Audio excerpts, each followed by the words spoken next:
This is for my Jamaican people who, you know what I mean, who think that American visa is it. You know, everyone running down American visa to visit America.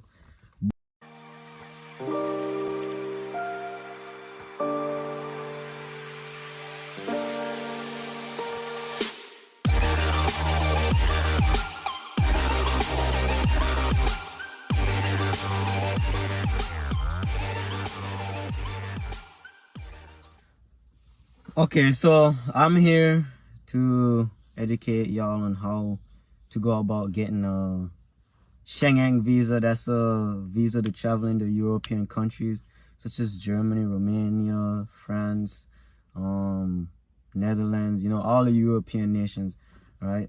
It's called a Schengen visa. So I'm a Jamaican national, a US citizen, and I'm now currently residing in Germany. I've been in Germany for 3 years now. This is for my Jamaican people who, you know what I mean, who think that American visa is it. You know, everyone running down American visa to visit America. But Europe is a very interesting place. I think is, you know, it's very beautiful. And like, I've been like Croatia. I could show you videos of places where I've been. But to get a Schengen visa is way easier and has less hassle than American visa.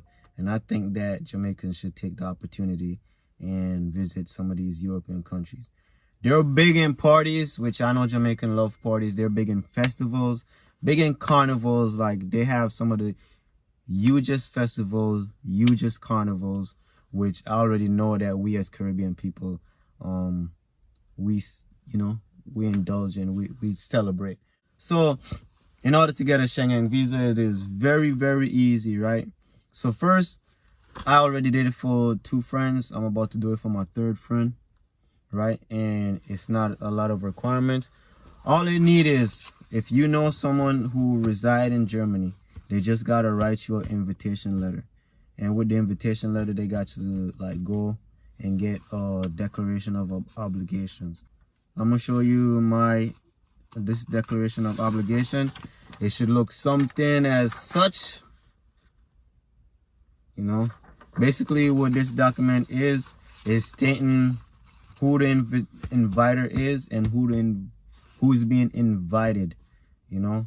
And basically this is just saying that I'm responsible for whoever I'm inviting, you know, so I'm obligated. So it's called a declaration of obligation. It's in German, but I know what it means. It's a declaration of obligation. Basically stating you'll take full responsibility of the person, whatever. After you get your declaration of obligation, you write you an invitation letter. You should write an invitation letter, you know, to the German embassy, you know. And you don't put the address, you know. Invitation letter looks something as such. And it should state, dear sir, madam, I state your name, currently residing, state your address, and I'm writing to support the visa application of my childhood friend. State the name, right? And you state the name, state the passport number of the person you're inviting, send them the declaration of obligation, send them the invitation letter. And after doing such, after they receive that, you go online, you apply for insurance. And the insurance is very cheap. I think it's like 50 cents a day or $1. Very cheap. Like last friend I invited, he stayed 2 weeks, and the insurance for over the 2 weeks was 50 euros. So the insurance is pretty cheap. So you get the insurance, you print it out, they take the declaration of obligation, letter of invitation, and after that you just find a templated like itinerary. You don't gotta buy a ticket, just print an itinerary of like showing that you did look for a flight and you know when the flight is, you know what I mean? So you print that itinerary. The itinerary should match up with the invitation letter, because in the invitation letter you should state when such person decide on traveling and when such person is deciding on returning back. So if you say the person is entering Germany the 14th of December, then the arrival 14th of December. If they're leaving on the 15th of December, then the itinerary should also say departing 15th of December, right? So you get all those things: declaration of obligation, invitation letter, insurance, itinerary, sorry. And you bring those all to the embassy, and boom. And also, not to forget, you need a job letter. The job letter should go along with the invitation letter and with the itinerary. They all should have the same date, or the dates should match up.